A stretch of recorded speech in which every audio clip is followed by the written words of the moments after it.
Project Impact got grant money to go to the Hillside neighborhood to encourage voter engagement over there. 100 Women on the Move have been very, very good about volunteering at any event that we asked them to volunteer at. And I think, Rhonda, we had 5 or 6 volunteers show up at that event. We had 5 volunteers register, and then we had another 3 or 4 just come. So we had about 8 volunteers in addition to the two of us and our other leader, Brenda Jackson from Micah. Yeah, and this is what I love about 100 Women on the Move. We created, Brenda, Rhonda, and I actually created 100 Women on the Move. Now, this was an ideal from Micah, but Brenda bought the ideal to the two of us, and we kind of ran with it. We picked it up. We ran with it. We gave it a mission statement. We sent out information about it. And before we knew it, we had over 80 women that had signed up for our very first meeting. Right. And our first meeting was March 7th or 8th of 2024. So we established this coalition 100 women in January of 2024 and built out a program and goals, objectives. And we had our first meeting again in early March of 2024. And it coincided almost exactly with the date of International Women's Day. And It was from great. Yeah, it was great because we were lucky enough. Uh, People volunteered to help create our logo and our t-shirts, and they did it for free. I mean, it was amazing the way that these women came in from all parts of Milwaukee. It is just not about the African American women or Jewish women or anything like that. It's about women all over Milwaukee County coming together to encourage voter engagement. Rhonda and Brenda and I promised these women that we would keep the movement going by educating them. So we did, we have had a couple of classes where we trained the 100 Women on the Move how to register people, how to talk to people, how to canvass. Anything else we've done with them as far as education is concerned? Mhm. I think that what we've done is not just educate them, but empower them and make them understand that they have the power and the voice to make change in Milwaukee when it comes to voting rights and voting access. And it's been such a revelation to see this multi-faith, multiracial, intergenerational group come together, whether it's at our own luncheons or at other community events, at canvassing at different congregations. And one of our most successful events is participating at Juneteenth. So, and the women have come to us from so many different circles. So, like Anita said, 100 Women was the brainchild of Micah, which is an interfaith organization. And within Micah, they asked Brenda Jackson, Anita, and myself to come together and lead this coalition. Brenda, of course, is a volunteer at Micah, and Anita is an organizer. And Anita, you'll have to give me your specific title at Souls to the Polls. And I am the educator at Tikkun Ha'ir, which is a Jewish social justice organization, which means repair the city in Hebrew. And I'm also the interfaith statewide organizer for the Wisconsin Interfaith Voter Engagement Campaign. And Anita, like I said, I'm so sorry. I forgot that. I forget what your official title is. Okay, I work for Souls to the Polls. I am their outreach and voting specialist at Souls to the Polls. And I've been doing this for a very, very long time. So I feel very comfortable in this um,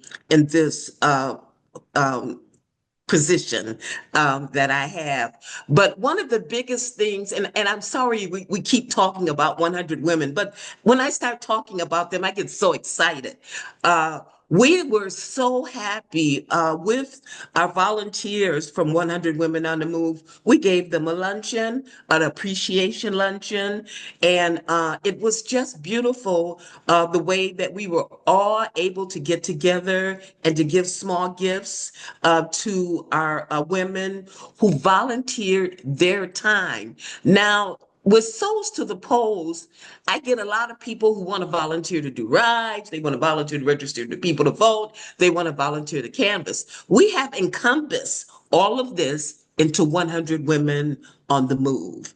Anytime we have an event, Rhonda sends out a notice and people answer by saying, I can do this from 2 to 4 or 1 to 3.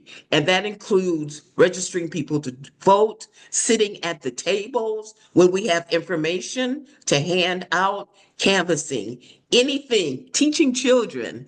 The event on Saturday with Project Impact. Our volunteers actually worked with the children while the program was going on. And Rhonda, if you want to talk about that, that would be great.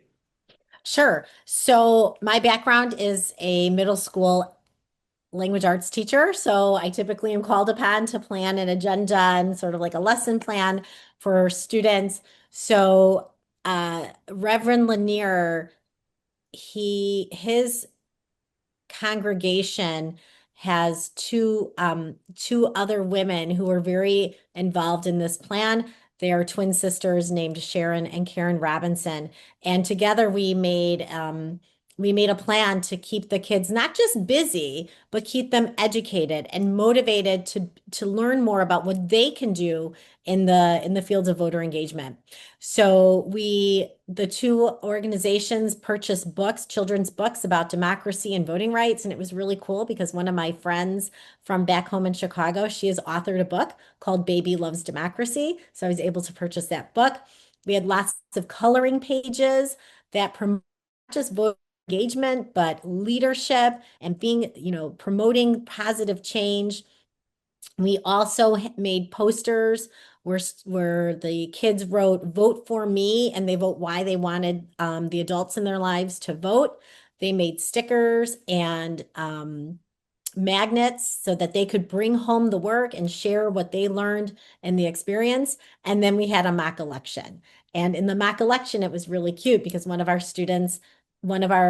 kids didn't want to vote. And we said, that's okay. Voting is not mandatory. And while we want everyone to vote, we have to respect a person's personal opinion. And then we also talked about what happens if what you voted for does not win and how we have to accept the results of an election, and we have to be thankful and respectful to the election workers. And we had someone as an election worker as well. So it was just a fabulous event. And I was thrilled to be able to promote what it means to be a voter with younger kids, and so that they can communicate that to their parents. One of the things that we don't talk about, Rhonda, is we not only educate and empower 100 Women on the Move, but 100 Women on the Move come from different parts of Milwaukee or outside of Milwaukee County. They find out how other people live. Mhm. They find out a common denominator and how to talk to people about voting. So it's more than an education. It's the communities coming together and understanding one another. I want to get off of that just for a minute and let you know that the 60th Voting Rights Constitution is going to be honored on August 6th. I do sit on that committee. 60 years ago, a bill was signed giving everybody the right to vote. This is going to be a very, very important event. We will have a press conference at the Ezekiel Gillespie Park on North 14th Street. I don't know the address. It's on North 14th Street at 9 o'clock in the morning. And anybody that would like to come to that press conference, I am inviting you to come to that press conference. The mayor will read a proclamation. Claiborne Benson, is the executive director of the African American Museum, will be there to talk about Ezekiel Gillespie. And I believe the county executive will also be speaking at the press conference. But you really should know that it was in 1960 that this bill was signed that made it legal for everybody to vote. 1960 is not such a long way away, where everybody was allowed to vote. Right. And it's going to be there's events throughout the city, there's events throughout the state, and it is another way for us to build these bridges and bring everyone together in something that should be common and important to every voter in our state and our country, which is free and fair access to the polls and voting rights for all and a way to promote democracy. I'm so thankful to Anita and to Brenda for helping to form this coalition and giving our community this opportunity to come together and not just talk about equity and not just talk about collaboration, but to be in the weeds of it and to work for democracy and to work for equity for everyone. We are always looking for women who would like to be members of 100 Women on the Move. And Brenda will give you the email that you can send in your information, and we can put you on our mailing list and let you know about all the events that we have or we will be having. And you can come to that. It doesn't matter your age, your color, your religion. We want more women who are willing to volunteer and help us in the community to give people the power to vote. The email, if they want to join, Rhonda. Sure, I have everyone email me. That is Rhonda at thi-milwaukee.org. That's my work address because we are we're a bit of an informal coalition, so we still are working within the realms of our organizations. So we hope to see a lot of new women at our next events, which will be coming out really soon. Thanks so much to Souls to the Polls for giving us this opportunity to talk a little bit about this great coalition of 100 women. Everyone stay cool this week. Have a great week, and we'll see you soon.